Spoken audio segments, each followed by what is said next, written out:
की जय।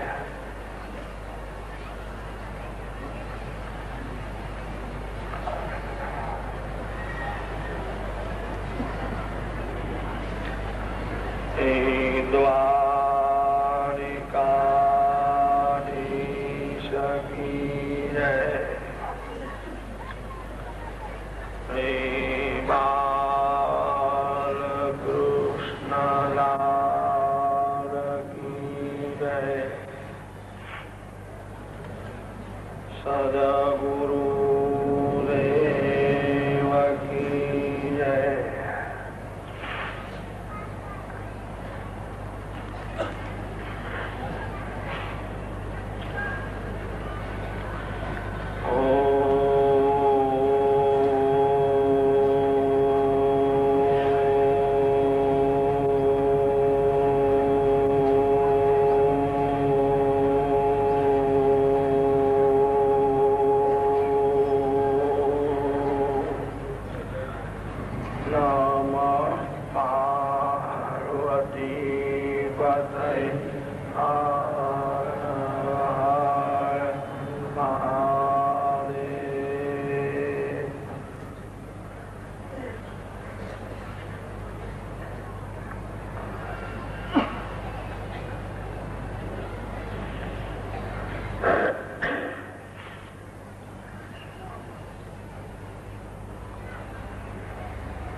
स्वस्ति श्री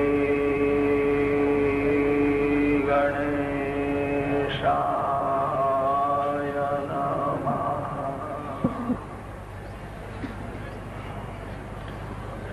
श्री सरस्वत्यै नमः।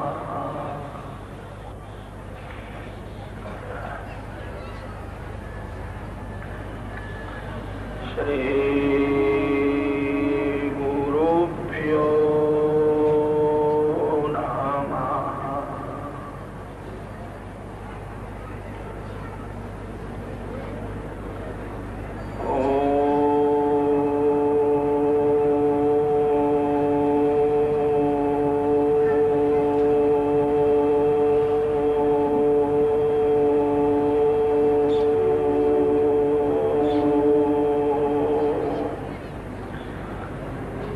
नमो भगवते वासुदेवाय।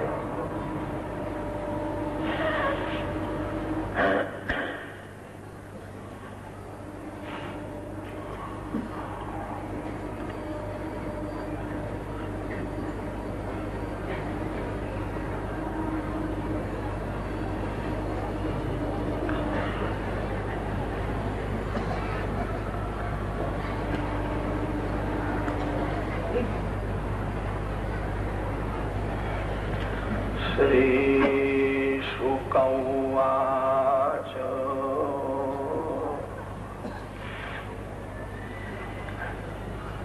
वरीयान् एष ते प्रश्नः कृतो लोकहितं नृप।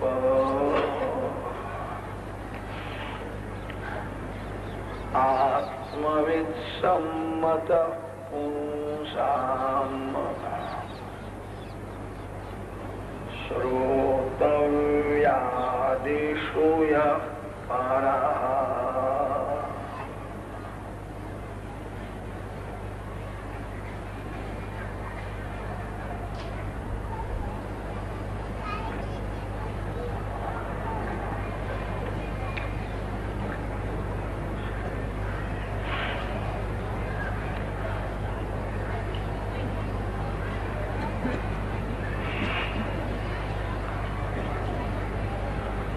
परमात्मा श्री कृष्ण जगत गुरु છે।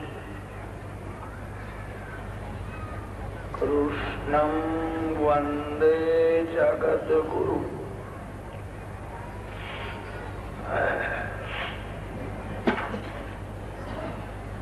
સદગુરુ તત્વ અને ઈશ્વર તત્વ એક જ હોય છે.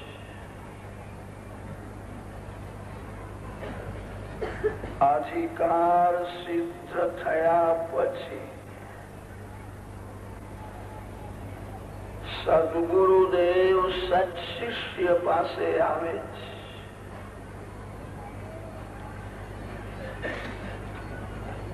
જગતમાં સદગુરુ દુર્લભ નથી, સત્શિષ્ય દુર્લભ છે.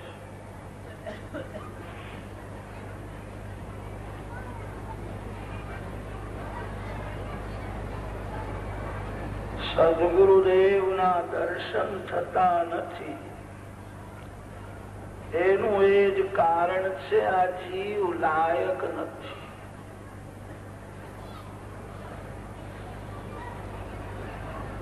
સૂર્યનો પ્રકાશ સર્વત્ર હોવા છતાં ઘુબડને સૂર્યના પ્રકાશમાં અંધારું દેખાય છે. ઘુબડને સૂર્યનો પ્રકાશ દેખાતો નથી, એ ઘુબડના આંખનો દોષ છે. આ જીવ લાયક નથી, તેથી સદગુરુદેવના દર્શન થતા નથી.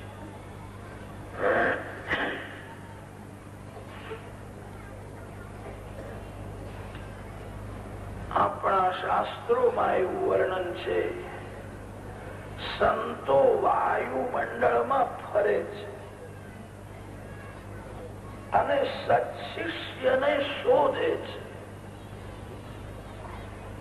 સંતોને કાળ મારી શકે નહીં, સંતો અમર હોય છે. મોટા મોટા રાજાઓને જગત ભૂલી જશે,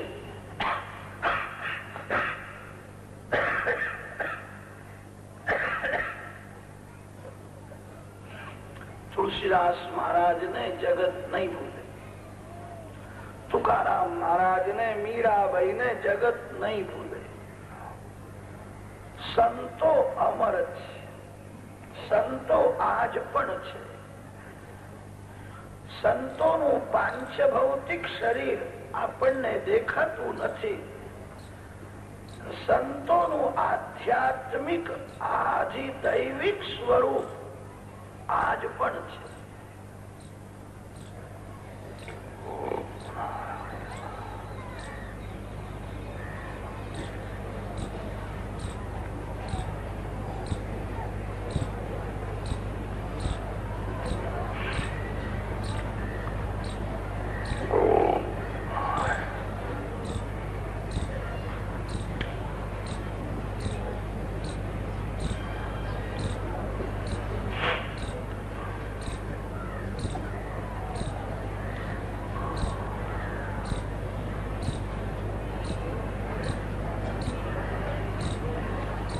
સદગુરુદેવને શોધવાની જરૂર નથી.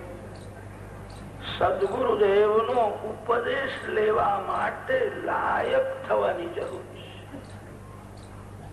જેને શ્રી કૃષ્ણ દર્શનની તીવ્ર ઈચ્છા છે, એને સદગુરુદેવ દર્શન આપે છે.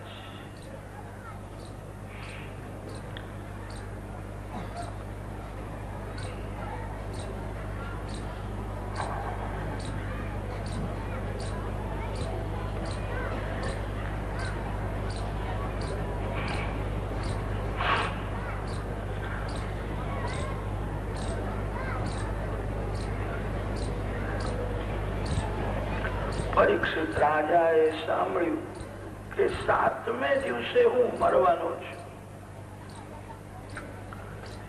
રાજાએ તો એવું જ માની લીધું, આજે જ હું મરી ગયો. જગતનો સંબંધ છોડીને પરમાત્માના દર્શન કરવા માટે ગંગા કિનારે જઈને બેઠા છે. વગર આમંત્રણે સુખદેવજી મહારાજ ત્યાં પધાર્યા છે. સુખદેવજી જેવા સંતને કોણ આમંત્રણ આપી શકે કે મારા ઘેર કથા કરવા આવો? જે ભગવાનના આનંદમાં મસ્ત રહે છે, એવા સંતોને કોઈના સામું જોવાની પણ ઈચ્છા થતી નથી. રાજાના ઘેર જાય.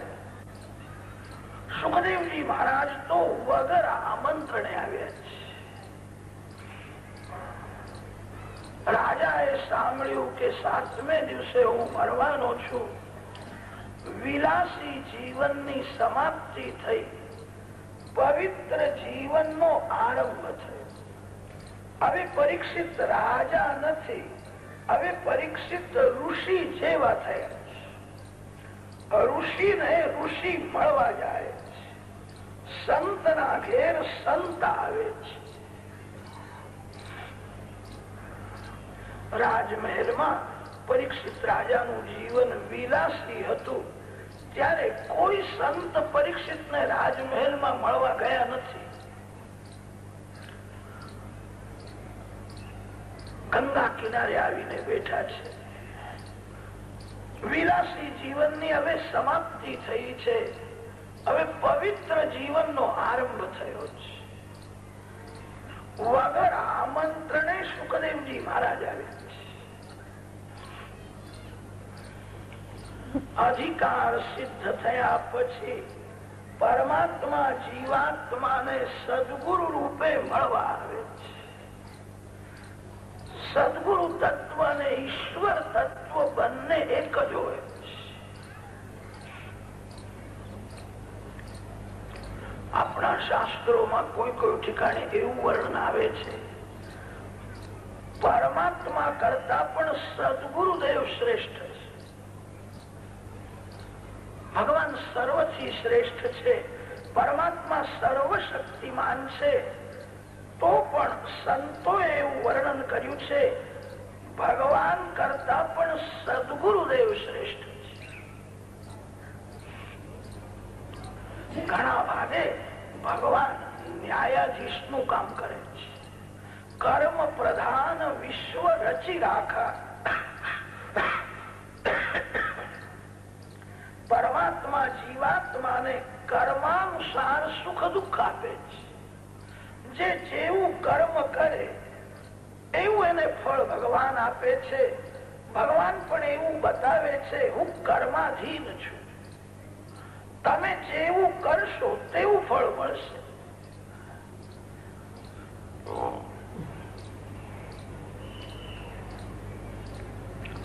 સદગુરુદેવમાં એક એવી શક્તિ છે,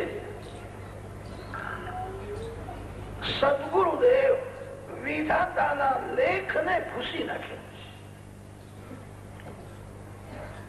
સદગુરુદેવ અતિશય કૃપા કરે તો પ્રારબ્ધનો પણ વિનાશ કરે. ઈશ્વર તો કર્માનુસાર ફળ આપે છે. સદગુરુદેવ કર્મની મર્યાદાને અલગ કરીને કૃપા શક્તિથી શિષ્યને દેવ બનાવે છે. ભગવાનમાં પણ કૃપા શક્તિ તો છે, પણ ભગવાન કૃપા શક્તિનો ઉપયોગ જલ્દી કરતા નથી. ભગવાન ઘણા ભાગે બધાને કર્માનુસાર ફળ આપે છે. કોઈ સંત જીવ ઉપર કૃપા કરે તો કર્મના બંધનને પણ દૂર કરી શકે.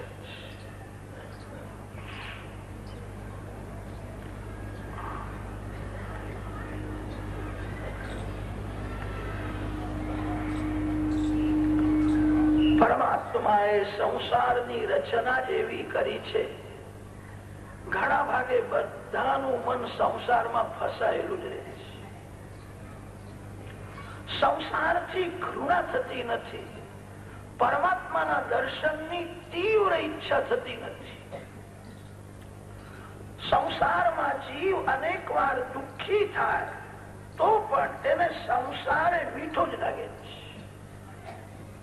સંસારનો મોહ છૂટતો નથી. પ્રભુએ સંસારની રચના જેવી કરી છે. સંસારના વિષયોમાં એવું આકર્ષણ ભર્યું છે. વિષયો અનેક વાર માનવને રડાવે છે, દુઃખ આપે છે, છતાં મીઠા જ લાગે છે. વિષયોનો મોહ છૂટતો નથી.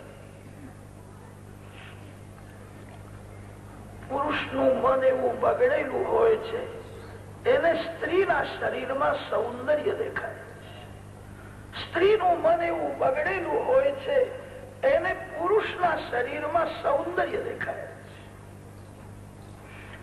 જે શરીર મળમૂત્રના આધારે છે એ શરીરમાં શું સારું છે? આંખમાંથી, નાકમાંથી, મુખમાંથી દુર્ગંધ નીકળે છે, મેઘ નીકળે છે. માનવ રોજ સાફ કરે છે. માનવના જેવો કોઈ સાફ કરનારો નથી અને આ શરીર જેવી કોઈ મલિન વસ્તુ નથી. રોજ બગડે છે, દુર્ગંધ જ નીકળે છે. આજકાલ કેટલાક લોકો એ દુર્ગંધને ઢાંકવા માટે સુગંધી તેલ ને પાવડર વગેરે લગાડે છે, પણ એમનો પ્રયત્ન બહુ સફળ થતો નથી. કલાક બે કલાકમાં એ જેવું હતું તેવું જ થઈ જાય. મન એવું બગડ્યું છે, શરીરમાં સૌંદર્ય વાસે છે. મન જેનું બહુ બગડ્યું છે એને તો નખમાં અને વાળમાં પણ સૌંદર્ય દેખાય. નખમાં અને વાળમાં શું સૌંદર્ય છે? મન બગડ્યા પછી નખ અને વાળ પણ સુંદર લાગે છે. આપણા શાસ્ત્રોમાં એવું લખ્યું છે, નખ અને વાળ એ શરીરનો મળ છે. વાળ અપવિત્ર છે. તમે ભોજન કરવા બેસો અને કદાચ અન્નમાં વાળ આવી જાય, એ અન્ન ખાશો નહીં. વાળ અતિ અશુદ્ધ છે, અપવિત્ર છે. મન એવું બગડ્યું છે કે વાળમાં સૌંદર્ય દેખાય છે.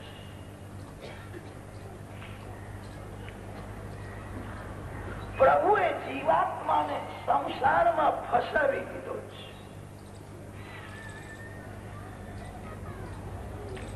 આવો મોહ ભગવાને શા માટે રાખ્યો છે? આ મોહ રાખ્યો ન હોત ને તો બધા જ ભગવાનની ભક્તિ કરવાના હતા. પણ ભગવાનને એમ થતું હશે કે બધા ભક્તિ કરે તો મારા વૈકુંઠમાં બહુ ભીડ થઈ જશે. બધા વૈકુંઠમાં આવે નહીં અને સંસારમાં રખડતા જ રહે. અને તેથી કદાચ પ્રભુએ આવો મોહ રાખ્યો હશે.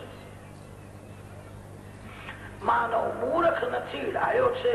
એનું જ્ઞાન વહી જાય છે, ટકતું નથી. વિષયોમાં એવું આકર્ષણ ભરી દીધું છે. વિષયો મીઠા જ લાગે છે. સદગુરુદેવ સત્શિષ્યને સમજાવે છે, અરે સંસાર સુંદર નથી, આ સંસાર જેણે બનાવ્યો છે એ સુંદર છે. તારું મન બહુ બગડેલું છે, તેથી તને સ્ત્રીમાં પુરુષમાં સૌંદર્ય દેખાય છે. તારા મનમાં કામ છે, આંખમાં વિકાર વાસના છે અને તેથી સંસારમાં સૌંદર્ય વાસે છે. કોઈ સ્ત્રી સુંદર નથી, કોઈ પુરુષ સુંદર નથી. સુંદર એક પુરુષોત્તમ પરમાત્મા છે. સંસાર ક્ષણ ક્ષણમાં બદલાય છે. સંસારનું સૌંદર્ય ક્ષણિક છે. અત્યારે તમને જે સુંદર દેખાય છે એ થોડા સમય પછી ગમશે નહીં. તમને જોવાની ઈચ્છા થશે. આ સંસારમાં શું સુંદર છે અને શું ખરાબ છે એ કેવું બહુ જ કઠણ છે. તમે જેને ખરાબ સમજો છો એ કોઈને સુંદર લાગે છે. કૂતરાને કૂતરીમાં જ સૌંદર્ય દેખાય છે અને બીજામાં કોઈ ઠેકાણે સૌંદર્ય દેખાતું નથી. સદગુરુદેવ સત્શિષ્યને સમજાવે છે, અરે આ સંસાર જેણે બનાવ્યો છે તે સુંદર છે. સંસાર કાર્ય છે, પરમાત્મા કારણ છે. સંસાર સુંદર હોય તો આ સંસાર જેણે બનાવ્યો તે અતિ અતિ સુંદર હોવો જ જોઈએ. કોઈ સુંદર વસ્તુ દેખાય ત્યારે ભગવાનનું સ્મરણ કરો. ભગવાન કેવા હશે? જે પ્રભુએ આવો સુંદર સંસાર બનાવ્યો એ પરમાત્મા અતિ સુંદર છે. જીવને ઈશ્વર તો સંસારમાં ફસાવી રાખે છે. સદગુરુદેવ સંસારમાંથી હટાવીને એના મનને ભગવાનના સન્મુખ લઈ જાય. પરમાત્મા શ્રેષ્ઠ છે કે સદગુરુદેવ શ્રેષ્ઠ છે? ત્રણ દેવોને શ્રેષ્ઠ માન્યા છે, બ્રહ્મા, વિષ્ણુ અને મહેશ્વર. આ ત્રણ દેવો એક એક કામ કરે છે, જ્યારે સદગુરુદેવ ત્રણે કામ કરે છે. બ્રહ્માજી જગતની ઉત્પત્તિ કરે છે, વિષ્ણુ ભગવાન જગતનું રક્ષણ કરે છે અને શિવજી મહારાજ જગતનો પ્રલય કરે છે. ઉત્પત્તિ, સ્થિતિ અને વિનાશ બ્રહ્મા, વિષ્ણુ, મહેશ્વર ત્રણ દેવો ત્રણ કામ કરે છે. સદગુરુદેવ ત્રણે કામ કરે છે. સદગુરુદેવ બ્રહ્માજીનું સ્વરૂપ છે. ગુરુર બ્રહ્મા, ગુરુર વિષ્ણુ, ગુરુર દેવો મહેશ્વર. બ્રહ્માજી જગત ઉત્પન્ન કરે છે. સદગુરુદેવ સત્શિષ્યને નવો જન્મ આપે છે. માતા પિતા જે જન્મ આપે છે તે બહુ પવિત્ર નથી. કોઈ સંતના ચરણ પકડો. સંત જેના ઉપર કૃપા કરે છે એનો નવો જન્મ થાય છે. જે જીવ ઉપર કોઈ સંતની કૃપા નથી એનું જીવન પશુના જેવું જ હોય છે. કૂતરો આખો દિવસ રખડે છે. કેટલાક લોકો આખો દિવસ પૈસાના જ પાછળ પડે. માનવ થોડો વિચાર કરતો નથી, પૈસો શા માટે જોઈએ? પૈસાનું લક્ષ્ય શું છે કે પૈસો હોય તો કુટુંબનું સુખ મળે, પૈસો હોય તો સ્ત્રી મળે, પુત્ર થાય, બંગલો થાય. કુટુંબનું સુખ ભોગવવા માટે પૈસાની જરૂર છે. માનવ થોડો વિચાર કરે, કુટુંબનું સુખ શા માટે? આ જગતમાં કોઈ બીજું સુખ છે કે નહીં? કુટુંબ સુખથી માનવને બીજા સુખની ખબર જ નથી. પશુ પક્ષીઓમાં પણ પતિ પત્ની હોય છે. પશુ પક્ષીઓ સંસાર કરે છે.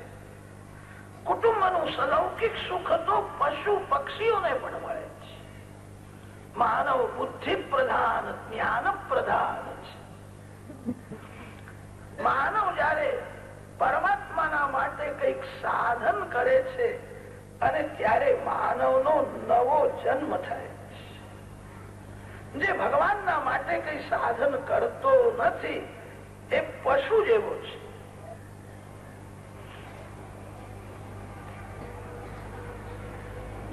કૂતરો જેનું ખાય છે તેની ચાકરી કરે છે. કૂતરાને જે ઘરમાં ટુકડો મળે છે આખી રાત જાગે છે. બહુ કાળજી રાખે છે કે ચોરી ન થાય. કૂતરો જેનું ખાય એની ચાકરી કરે છે. માનવ ભગવાનની ભક્તિ ન કરે, માનવ પરમાત્માની સેવા પૂજા ન કરે તો એ પશુ કરતા પણ હલકો છે. આ શરીર કોને આપ્યું છે?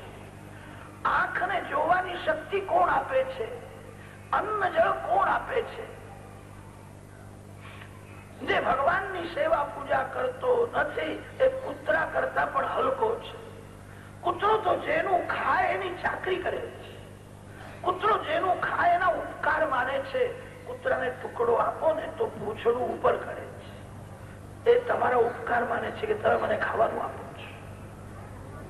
જે પરમાત્માએ માનવના માટે અન્ન ઉત્પન્ન કર્યું છે અને તે પ્રભુની સેવા પૂજા જે કરતો નથી એ કૂતરા કરતા પણ હલકો છે. કોઈ સંતના ચરણ પકડો, બહુ સ્વતંત્ર થઈને ફરશો નહીં. તમારા બુદ્ધિમાં વિશ્વાસ રાખશો નહીં, કોઈ સંતમાં વિશ્વાસ રાખો. કોઈ પણ સંતને ગુરુ માનો. સંતોના ચરિત્રો વાંચો. જે સંતનું ચરિત્ર તમને બહુ ગમે એ સંતને મનથી ગુરુ માનો. શ્રી શંકરાચાર્ય મહારાજનું ચરિત્ર બહુ દિવ્ય છે. ભગવાન શ્રી રામાનુજાચાર્ય સ્વામીનું ચરિત્ર દિવ્ય છે. તુલસીદાસ મહારાજ, તુકારામ મહારાજ, મીરાબાઈ, સંતોના ચરિત્રો વાંચવાથી બહુ લાભ થાય છે. જે સંતનું ચરિત્ર તમને બહુ ગમે એ સંતને મનથી ગુરુ માનો. તમારા મનમાં કોઈ સંતને રાખજો. સંસાર સુખમાં ફસાયેલા કોઈ વિલાસી ગ્રહસ્થને મનમાં આવવા દેશો નહીં. જેને વાસનાનો વિનાશ કર્યો છે, જે સતત ભક્તિ કરે છે, એવા કોઈ સંતને આંખમાં રાખો, સંતને મનમાં રાખો. આ મારા ગુરુદેવ છે. કોઈ પણ સંતને ગુરુ માનવાની બહુ જરૂર છે. તમે સંતને ગુરુ માનશો, તમારી એમને દયા આવશે. સંતને લાગણી થાય છે, મારામાં એનો વિશ્વાસ છે, એનું મારે કલ્યાણ કરવું છે. સંતને જયારે લાગણી થાય છે ત્યારે જીવન સુધરે છે. કોઈ સાધુ સંત સાથે એવો સ્નેહ કરો કે ભગવાનના ધ્યાનમાં, સેવા પૂજામાં એ કોઈ દિવસ તમને યાદ કરે. સંતોનો એક નિયમ હોય છે, કોઈ માનવનું સ્મરણ કરવાનું નહીં. માનવ માયામાં ફસાયેલો છે. કોઈ પણ માનવને યાદ કરવાથી મનમાં માયા જ આવે છે.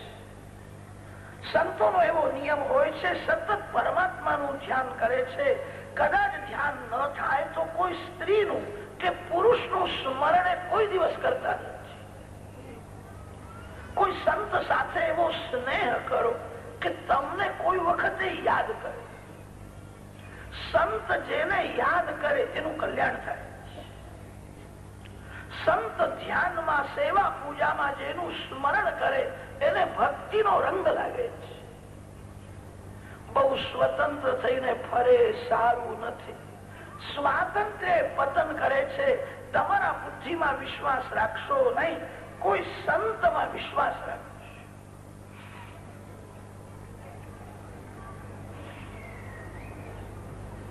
કોઈ સંત કૃપા કરશે, તમારો નવો જન્મ થશે.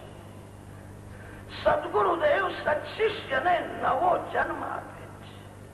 ગુરુદેવ બ્રહ્માજીનું સ્વરૂપ છે. ગુરુદેવ વિષ્ણુ ભગવાનનું સ્વરૂપ છે. વિષ્ણુ ભગવાન સર્વનું રક્ષણ કરે છે.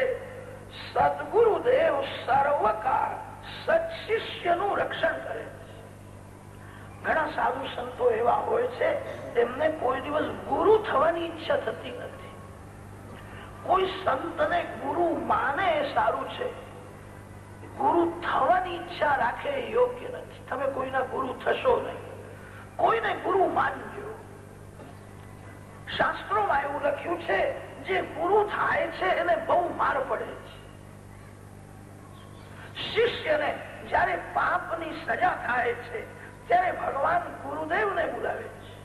તમારો શિષ્ય ગુરુ પૂર્ણિમાના દિવસે તમે એની પૂજા લેતા હતા, એની પૂજા લીધી, એનું પાપ કેમ છોડાવ્યું? શિષ્યના પાપની થોડી સજા ગુરુદેવને પણ થાય છે. અને તેથી ઘણા સંતોને ગુરુ થવાની ઈચ્છા થતી નથી. જે ગુરુ થયો એના માથે બહુ જવાબદારી આવે છે. ગુરુદેવ સત્શિષ્યનું સર્વકાળ રક્ષણ કરે છે. ગુરુદેવને શિષ્યનું કંઈક લેવાની ઈચ્છા થતી નથી. ગુરુદેવ તો પોતાનું સર્વસ્વ શિષ્યને આપવાની ઈચ્છા રાખે. ગુરુદેવ અતિ ઉદાર છે. ગુરુદેવ શિષ્યને પરમાત્માનું દાન કરે છે. શિષ્ય ગુરુદેવને શું આપી શકે? ગુરુદેવ નિરપેક્ષ હોય છે. જે ગુરુને શિષ્યનું કંઈક લેવાની ઈચ્છા છે એ ગુરુ શિષ્યનું કલ્યાણ કરી શકે જ નહીં. ગુરુ નિરપેક્ષ હોય અને શિષ્ય નિષ્કામ હોય. લક્ષ્મીપતિ જેના હાથમાં આવે છે એ નિરપેક્ષ થઈ શકે છે. લક્ષ્મી હાથમાં આવે તેથી જીવ નિરપેક્ષ થઈ શકે નહીં. જયારે લક્ષ્મીપતિ હાથમાં આવે છે, લાખ મળે કે 10 લાખ મળે, માનવ નિરપેક્ષ થઈ શકે નહીં. લાભથી લોભ વધે છે. જેને પરમાત્મા મળ્યા છે, ભગવાન જેના હાથમાં છે એ જ નિરપેક્ષ છે. ગુરુ નિરપેક્ષ હોય અને શિષ્ય નિષ્કામ. આપણા શાસ્ત્રોમાં વર્ણન છે, શિષ્ય ગુરુ પાસે જાય ત્યારે હાથમાં સમિધા લઈને જાય. સમિત પાણી શ્રોત્રિયમ બ્રહ્મનિષ્ઠમ. સમિધાથી અગ્નિમાં હોમ થાય છે. હાથમાં સમિધા લઈને જવાનો અર્થ એ છે, સંસારમાં સર્વ પ્રકારનું સુખ મેં ભોગવ્યું, સુખ ભોગવીને મને કઈ શાંતિ મળી નથી. હવે કોઈ સુખ ભોગવવું નથી. સમિધાથી જે હોમ થાય છે, સંસારના સર્વ સુખનો મેં હોમ કર્યો છે, હવે કોઈ સુખ ભોગવવું નથી. એવું મને સુખ મળે કે જે સુખનો અનુભવ કર્યા પછી દુઃખ આવે જ નહીં. સંસારનું બધું સુખ એવું છે, જે સુખ ભોગવ્યા પછી દુઃખ આવે જ છે. હવે કોઈ સુખ ભોગવવું નથી. કેટલાક લોકો સંતોના પાછળ પડે છે, પણ લૌકિક સુખના માટે પાછળ પડે છે. મહારાજ સિદ્ધ છે, થોડો આશીર્વાદ આપે તો મને પૈસા મળી જાય. કેટલાક તો એવું સમજે છે કે મહારાજે આશીર્વાદ આપ્યો પછી મને લોટરીમાં 1 લાખ રૂપિયા મળ્યા. સાચા સંત કોઈ દિવસ સંપત્તિ આપીને સુખી કરતા નથી. સંત બુદ્ધિને સુધારીને સુખી કરે. વગર મહેનતે હાથમાં પૈસો આવે ને એ આળસુ થાય છે, એ વિલાસી થાય છે. સંત સંપત્તિ આપીને સુખી કરતા નથી, સંત બુદ્ધિને સુધારીને સુખી કરે. સંત વિષયાનંદ આપતા નથી, સંત ભજનાનંદ આપે છે. સંત વાસનાનો વિનાશ કરે છે. સંત બગડેલા મનને સુધારીને સુખી કરે. સંત ધન આપીને સુખી કરતા નથી. કોઈ શ્રીમાનના પાછળ તમે બહુ પડો ને તો શ્રીમાન તમને 1 લાખ 2 લાખ રૂપિયા આપી દે. શ્રીમાન પણ ધન આપીને તમને સુખી કરી શકે છે. સંત ધન આપીને સુખી કરતા નથી, સંત વાસનાનો વિનાશ કરીને સુખી કરે. સંત બગડેલા મનને સુધારીને સુખી કરે છે. સંત સન્માર્ગ બતાવે છે. સંત સદબુદ્ધિ આપે છે.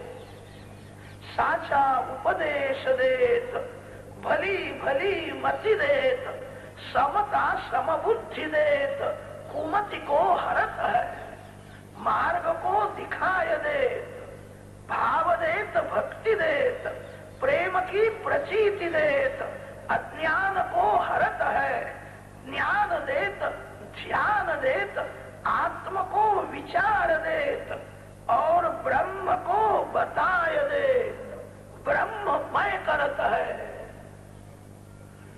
સદગુરુદેવ કૃપા કરીને સત્શિષ્યને આત્મ સ્વરૂપનું ભાન કરાવે છે. સદગુરુદેવ પરમાત્માના દર્શન કરાવે છે. સદગુરુદેવને શિષ્યનું કંઈક લેવાની ઈચ્છા થતી નથી. ગુરુદેવ તો શિષ્યના માટે પ્રાણનો ભોગ આપવા તૈયાર હોય છે. જે ગુરુને શિષ્યનું કંઈક લેવાની ઈચ્છા છે એ ગુરુ શિષ્યનું કલ્યાણ કરી શકે જ નહીં.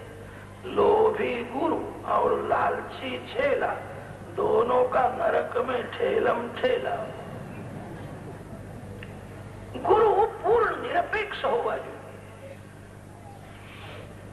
शिष्य निष्काम हो. જરૂર પડે છે ત્યારે ગુરુદેવ શિષ્યના માટે પ્રાણનો પણ ભોગ આપે છે.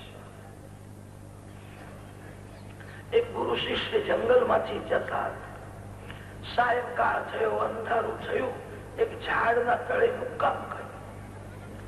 રાત્રે ગુરુ શિષ્ય સત્સંગ કર્યો. ભગવાનના નામનો જપ કરતા કરતા બંને સુઈ ગયા. ભાગવતમાં એવું લખ્યું છે, સંતોની નિદ્રા બહુ ઓછી હોય છે. સત્વગુણ વધે કે નિદ્રા ઓછી થાય. નિદ્રા એ તમો ગુણ નો ધર્મ છે. તમો ગુણ વધારે હોય એને નિદ્રા વધારે આવે. સંતોમાં સત્વગુણ વધારે હોવાથી સંતોની નિદ્રા બહુ ઓછી હોય છે. 3 કલાક 4 કલાકથી વધારે એમનો સમય નિદ્રામાં જાય. મધ્યરાત્રિના સમયે ગુરુદેવ જાગ્યા છે, શિષ્ય સૂતેલો છે.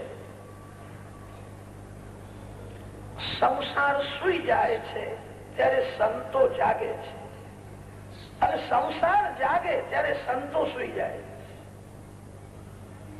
મધ્યરાત્રિનો સમય છે, ગુરુદેવ ધ્યાન કરવા માટે બેઠા છે, શિષ્ય સૂતેલો છે. એક મોટો સર્પ ક્રોધમાં દોડતો દોડતો આવે છે. ગુરુદેવે તે જોયું કે આ સર્પ મારા શિષ્ય પાસે કેમ જાય છે. ગુરુદેવે તે સર્પને પૂછ્યું, તું ક્યાં જાય છે, તારું શું કામ છે? તે સર્પે કહ્યું કે મહારાજ, તમારો જે શિષ્ય છે તે મારો પૂર્વ જન્મનો વેરી છે. એને પૂર્વ જન્મમાં મને માર્યો છે અને તે વેરનો બદલો લેવા માટે હું જઉં છું. એને હું મારીશ, એને હું કરડીશ. એ વ્યાકુળ થઈને મરશે એ જોઈને હું રાજી થઈશ. એને મને માર્યો છે.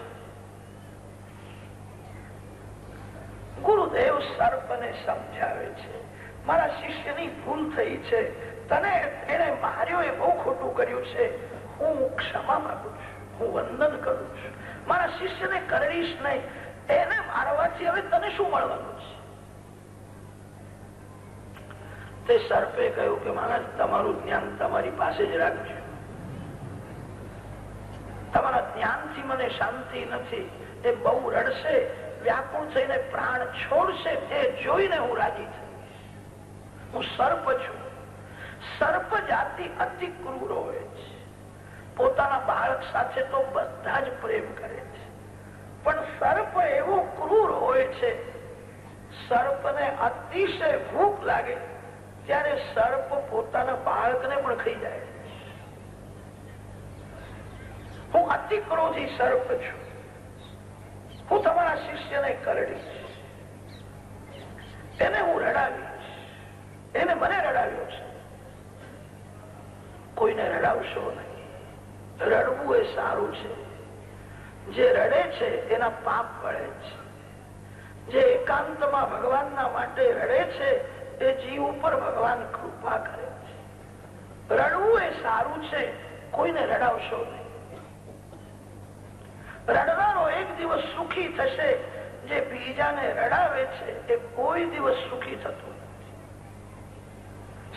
સર્પને ગુરુદેવ સમજાવે છે. સર્પ માનતો જ નથી. હું તમારા શિષ્યને કરડીશ. ત્યારે ગુરુદેવે સર્પને કહ્યું કે શિષ્યના બદલામાં તું મને કરડ. મારું કોઈ કામ બાકી નથી. મારા મનમાં કોઈ વિકાર નથી, વાસના નથી. મારું મન શુદ્ધ છે. મારું મરણ થાય તો વાંધો નથી. મારું મરણ થાય તો હું ભગવાનના ચરણે જ જવાનું છું. મારું મરણ થાય તો હું ભગવાનને જ મળવાનું છું. જેના મનમાં વિકાર છે, વાસના છે, એ મૃત્યુથી ગભરાય છે. જેનું મન ગંગાજળ જેવું અતિ શુદ્ધ છે એને મરણની બીક લાગતી નથી. મૃત્યુ એ તો પ્રભુનું મિલન કરાવનાર છે. મરણ થશે તો હું ભગવાનને મળીશ. હું કોઈના પેટમાં જવાનો નથી. મારે પતિ થવું નથી, કોઈની પત્ની થવું નથી. જેને વાસનાનો વિનાશ કર્યો છે, જેનું મન ગંગાજળ જેવું શુદ્ધ છે, એને મૃત્યુની બીક લાગતી નથી. ગુરુદેવે તે સર્પને કહ્યું છે, શિષ્યના બદલામાં તું મને કરડ. મારું શિષ્ય સાધક છે અને હું સિદ્ધ છું. મારું મરણ થાય તો મારી સદગતિ થશે. શિષ્યનું મરણ થાય તો શિષ્યની દુર્ગતિ થશે. આત્માનમ અવિદિત્વા અસ્માન લોકાત પ્રૈતિ સકૃપણા. આ જીવ ઈશ્વરને તો જાણતો નથી. આ જીવને ખબર નથી કે હું કેવો છું, હું કોણ છું. લોકો જગત જુએ છે, જગતનો વિચાર કરે છે. હું કેવો છું પોતાનો વિચાર કોઈ કરતા નથી. જીવ ઈશ્વરને તો જાણતો નથી, જીવને પોતાના સ્વરૂપનું પણ જ્ઞાન નથી. મારો શિષ્ય સાધક છે, એનું મરણ થાય તો એની દુર્ગતિ થશે, અને હું સિદ્ધ છું, મારું કોઈ કામ બાકી નથી. મેં બધું જોઈ લીધું છે, મારા મનમાં કોઈ વિકાર નથી, વાસના નથી. હવે હું ધ્યાન કરવા માટે બેસું છું, શિષ્યના બદલામાં તું મને કરડે. ગુરુદેવ તો શિષ્યના માટે પ્રાણનો ભોગ આપે છે. પિતા પુત્રના પ્રેમમાં સ્વાર્થ છે. માં બાળકને મોટો કરે છે, માના મનમાં સ્વાર્થ હોય છે. છોકરો મોટો થશે, એનું લગ્ન થશે, વહુ આવશે, પછી મને સુખ આપશે. માં પુત્ર સાથે પ્રેમ કરે છે, એમાં સ્વાર્થ છે. પિતા પુત્ર સાથે પ્રેમ કરે છે, એમાં સ્વાર્થ છે. ગુરુદેવ શિષ્ય સાથે પ્રેમ કરે, એમાં કોઈ સ્વાર્થ નથી. પુત્રને કદાચ સાપ કરડવા જાય તો બાપ એ સાપને એવું કહેશે કે એના બદલામાં તું મને કરડ. બાપ ત્યાંથી ભાગી જશે. ગુરુદેવે તે સર્પને કહ્યું, શિષ્યના બદલામાં તું મને કરડ. ગુરુદેવ તો શિષ્યના માટે પ્રાણનો પણ ભોગ આપવા તૈયાર છે. સાધુ શબ્દનો અર્થ થાય છે જે બીજાનું કામ સાધી આપે, એને સાધુ કહે છે. સાધનોથી પરકાર્યાણી ઇતિ સાધુ. પોતાનું કામ સિદ્ધ કરે એ સ્વાર્થી છે, સંસારી છે. જે બીજાનું કામ સાધી આપે છે, જે બીજાના માટે પ્રાણનો પણ ભોગ આપે, એને સાધુ કહે છે. વેશથી સાધુ થવું બહુ કઠણ નથી, હૃદયથી સાધુ થવું બહુ કઠણ. ગુરુદેવે સર્પને કહ્યું, મને કરડે, મારું મરણ થાય તો વાંધો નથી. ગુરુદેવ વિષ્ણુ ભગવાનનું સ્વરૂપ છે. ગુરુ બ્રહ્મા ગુરુ વિષ્ણુ. ગુરુદેવ મળ્યા પછી પવિત્ર જીવનનો આરંભ થાય. સદગુરુદેવ શિવ સ્વરૂપ છે. ગુરુદેવો મહેશ્વરા. શિવજી મહારાજ પ્રલય કરે છે. પ્રલય કરે છે ત્યારે જગતનો વિનાશ થાય છે. જગતનો વિનાશ થયા પછી પ્રલય થાય છે. રોદનાદ રુદ્રઃ રોદયતી દિવા રુદ્રઃ રુજમ દ્રાવયતી દિવા રુદ્રઃ. પ્રલય કાળમાં શિવ રુદ્ર બને છે, સર્વનો વિનાશ કરે છે. અત્યારે તો ભગવાન શંકર અતિ શાંત છે, પણ પ્રલય કાળમાં શિવ રુદ્ર થશે, સર્વનો વિનાશ કરે છે, ત્યારે પ્રલય થાય છે. ધન્ય છે ગુરુદેવને. શિવજી તો જગતનો વિનાશ કર્યા પછી પ્રલય કરે છે. જગત હોવા છતાં ગુરુદેવ શિષ્યને પ્રલય બતાવે છે. કોઈ સદગુરુદેવ પ્રેમથી શિષ્યના માથે હાથ પધરાવે અને તે જ ક્ષણે એને પરમાત્માના દર્શન કરાવે છે.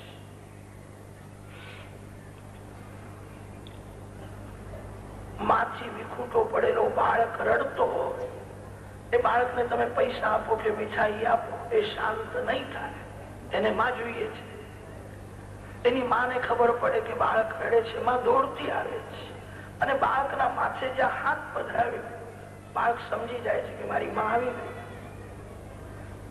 એક માના હાથમાં એવી શક્તિ છે, બાળકના માથે હાથ પધરાવે તો રડતો બાળક શાંત થાય છે. સદગુરુદેવના હાથમાં કેવી શક્તિ હશે? જે હાથે કોઈ દિવસ પાપ કર્યું જ નથી, જે હાથ અતિશય પવિત્ર છે, સદગુરુદેવનો વરદહસ્ત માથે આવે તે જ ક્ષણે પરમાત્માના દર્શન કરાવે. મંત્ર દીક્ષા કરતા પણ સ્પર્શ દીક્ષા શ્રેષ્ઠ છે. સિદ્ધ સદગુરુ સ્પર્શ દીક્ષા આપે છે. જેનું મન સતત નારાયણનું ધ્યાન કરવાથી નારાયણાકાર બની ગયું છે, જેના રોમ રોમ માંથી ભગવાનના નામનો જપ થયો છે, એવા સિદ્ધ મહાપુરુષ જ્યારે સ્પર્શ કરે તે જ જ ક્ષણે પરમાત્માના દર્શન કરાવે. પછી જગત દેખાતું નથી. શિવજી તો જગતનો વિનાશ કરે ત્યારે પ્રલય થાય. ધન્ય છે ગુરુદેવ ને, જગત હોવા છતાં જગત દેખાતું નથી. સુખદેવજીએ પરીક્ષિત રાજાના માથે હાથ પધરાવ્યો.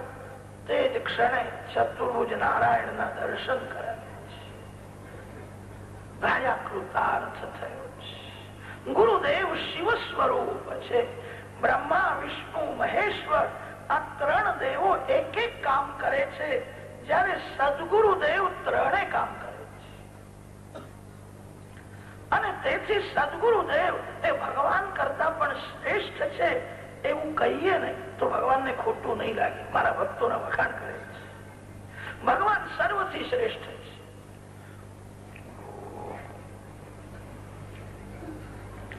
સુખદેવજી મહારાજ ગુરુ નથી, સદગુરુ છે.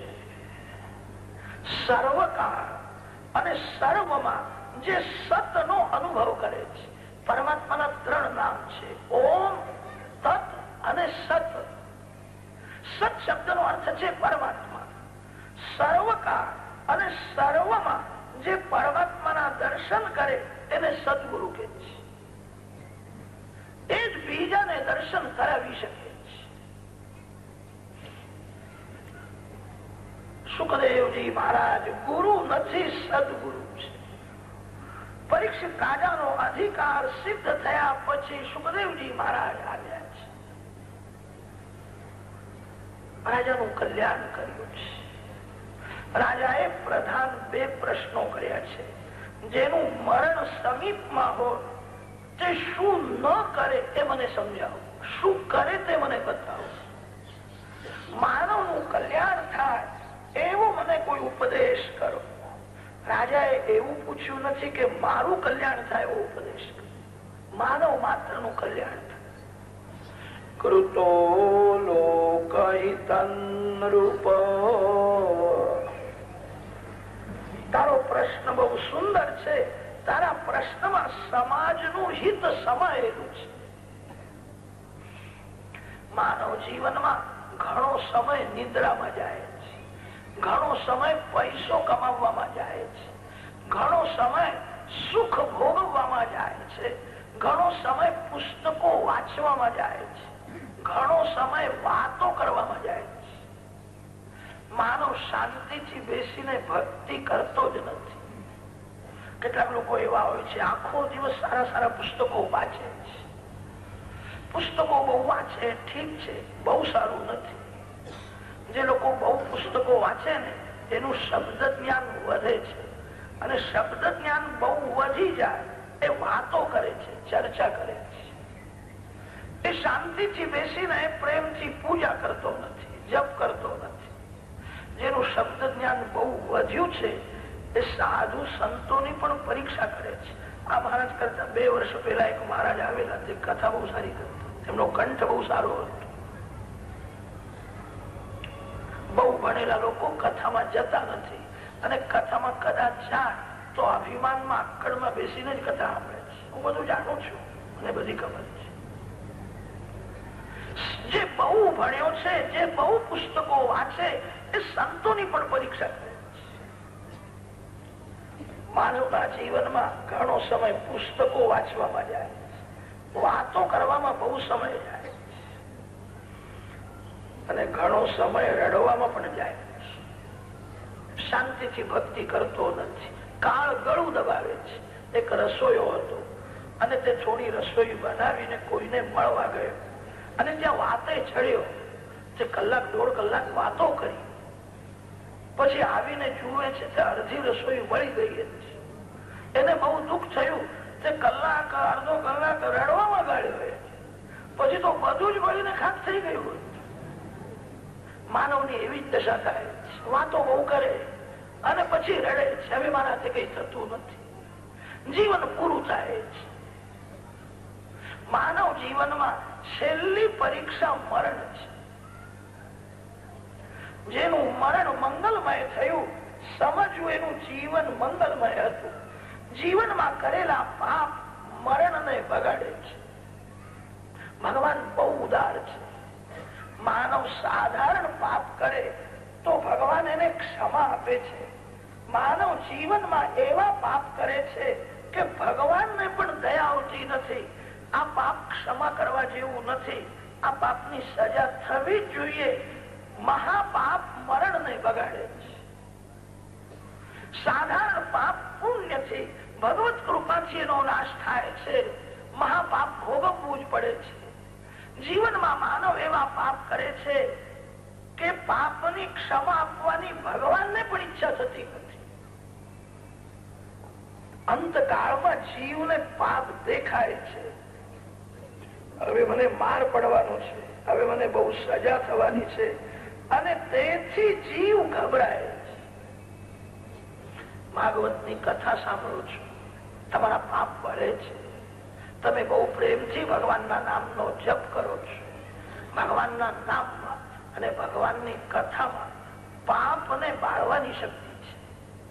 તમારા પાપ વળે છે. આજથી નવું પાપ ન થાય તેની કાળજી રાખીશ. લોકો કથા સાંભળે છે અને પાપ પણ ચાલુ જ રાખે છે. કેટલાકને પાપ કરતા ખટકો તો લાગે છે, પછી મનને સમજાવે છે ફરીથી કોઈ ઠેકાણે ભાગવતની કથા થાય તો સાંભળી આવીશ, પછી પાપ બળી જશે. આજથી પાપ છોડી દે. પાપથી જ મરણ બગડે છે.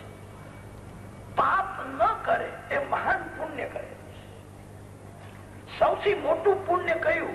જે આંખથી, જીભથી, મનથી કોઈ દિવસ પાપ કરતો નથી, એ મહાન પુણ્ય કરે છે. પાપથી જ મરણ બગડે છે.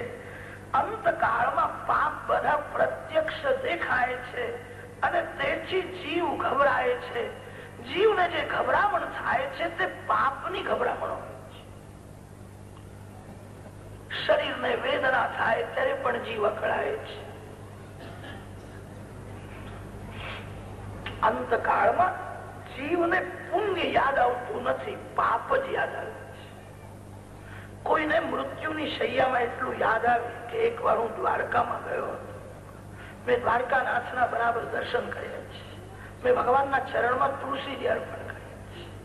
મૃત્યુની શૈયામાં આટલું યાદ આવે તોય મરણ સુધરે. અંતકાળમાં જીવ પુણ્યને ભૂલી જાય છે અને જીવને પાપ જ યાદ આવે છે. એના અનેક કારણ બતાવ્યા છે. અંતકાળમાં પુણ્ય યાદ આવતું નથી, પાપ યાદ આવે છે. એનું કારણ એ છે પાપ માનવ એકાગ્ર ચિત્તથી કરે છે. માનવ પાપ કરે છે ત્યારે બહુ સાવધાન થઈને પાપ કરે છે. હું પાપ કરું છું તે કોઈ જાણે નહીં. બહુ સાવધાન થઈને એકાગ્ર ચિત્તથી કરેલું પાપ યાદ આવે છે. પુણ્ય કરે છે ત્યારે માનવ ગાફલ હોય છે. પુણ્ય કરે છે ત્યારે જીવ અભિમાનમાં હોય છે. હું દાન આપું છું, હું યજ્ઞ કરું છું. પુણ્યમાં જીવ સાવધાન નથી, પાપમાં જીવ સાવધાન છે. હું પાપ કરું છું તે કોઈ જાણે નહીં અને એકાગ્ર ચિત્તથી તેથી કરેલું પાપ યાદ આવે છે. અંતે નારાયણ સ્મૃતિ. થોડો વિચાર કરો.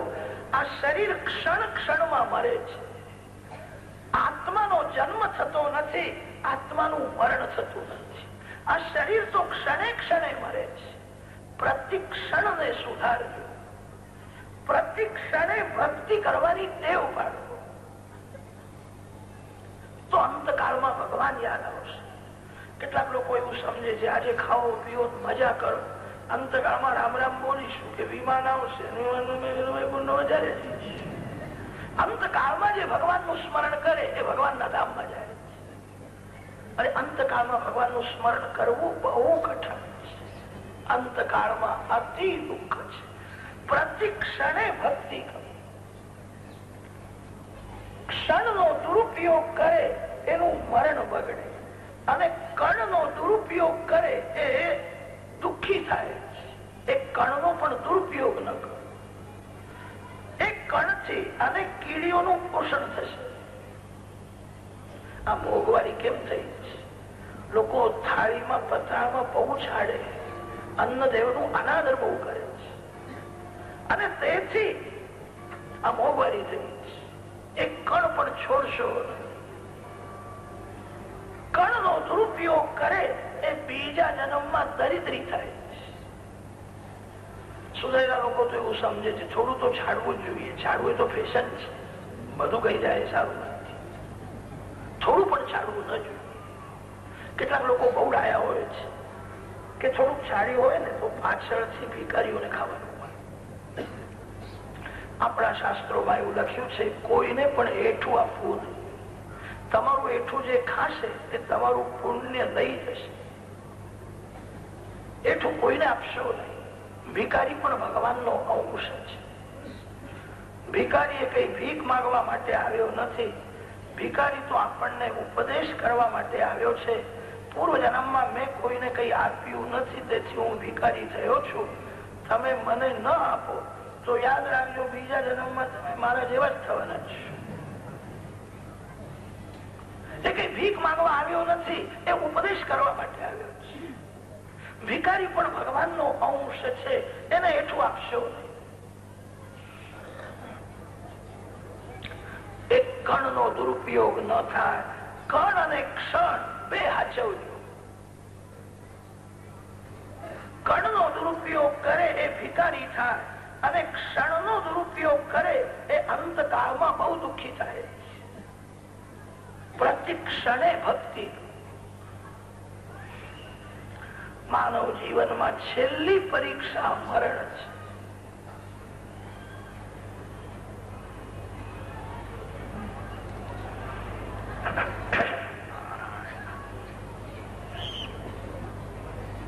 क्षणभंगुर जीवन की कलिका कल प्रात समय में खिली न खिली मलया छलकी सुचिगंध समीर चली न चली कलिकाल कुठार लिए फिरता तन नम्र है चोट झिली न झिली पेतले हरिनाम हरि रसना अंत समय में हिली नहीं.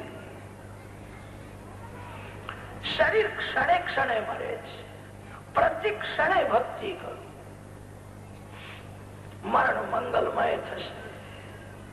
કાળ આવે છે તે બધાને સાવધાન કરીને પછી પકડવા આવે છે. અચાનક કોઈનું મરણ થતું નથી. કાળ બધાને કાગળ લખે છે. કાળ અનેક વાર ખબર આપે છે હવે મારો સમય થયો છે, હવે હું આવવાનો છું, હવે હું આવવાનો છું. માનવ સંસાર સુખમાં એટલો બધો ફસાયેલો રહે છે. કાળ કાગળ લખે તે વાંચતો જ નથી. એક એક દાંત પડવા લાગે ને કે સમજવું કાળનો કાગળ આવ્યો છે. જન્મ થયો ત્યારે મુખમાં એક પણ દાંત નહોતો. મરણ સમીપમાં હોય ત્યારે ધીરે ધીરે દાંત પડવા લાગે. દાંત પડવા લાગે ને કે સમજવું હવે મરણ સમીપમાં છે. હવે સાદું ભોજન કરીને આખો દિવસ ભક્તિ કરી છે. કલિયુગના લોકો તો બહુ બુદ્ધિમાન છે, બહુ આગળ વધ્યા છે. દાંત પડી જાય ને 200-500 ખર્ચીને નકલી દાંત બનાવે છે. એટલે તો એવું સમજે છે મોઢામાં છોકઠું હોય ને તો થોડું ખાવામાં મજા આવે છે. અરે છેલ્લા વરઘોડાની હવે તૈયારી છે. સાવધાન કરે છે. બહુ ખાવાથી તૃપ્તિ થાય છે. જીભને મનને સમજાવવાથી તૃપ્તિ થાય. મેં બહુ ખાધું છે, હવે મારે સાદું ભોજન કરીને આખો દિવસ ભક્તિ કરવી છે. મૃત્યુના લક્ષણ ભાગવતમાં બતાવ્યા છે. આકાશમાં જેને અરુંધતીનો તારો ન દેખાય એ સમજે કે 1 વર્ષમાં મારું મરણ થશે. આપણો ભારત દેશ એ ઋષિ મુનિઓનો દેશ છે. તમારો જન્મ કોઈ ઋષિના વંશમાં થયો છે. તમે કોઈ પણ સારું કામ કરો ત્યારે તેના પહેલા ગોત્રોચ્ચાર કરવો પડે છે. અમુક ઋષિના વંશમાં મારો જન્મ થયો છે. એક ભાઈને પૂછ્યું હતું કે તમારું ગોત્ર કયું? એમને એવું કહ્યું કે મહારાજ હું પરદેશનો ઇતિહાસ જાણું છું, પણ મારું ગોત્ર કે હું જાણતો નથી, હું પરદેશમાં બોલું છું. તમે બધા ઋષિના બાળક છો, ઋષિઓને કેમ ભૂલો છો?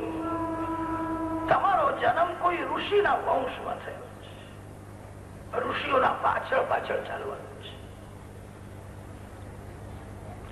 આપણે બધા 7 ઋષિઓના બાળકો છીએ.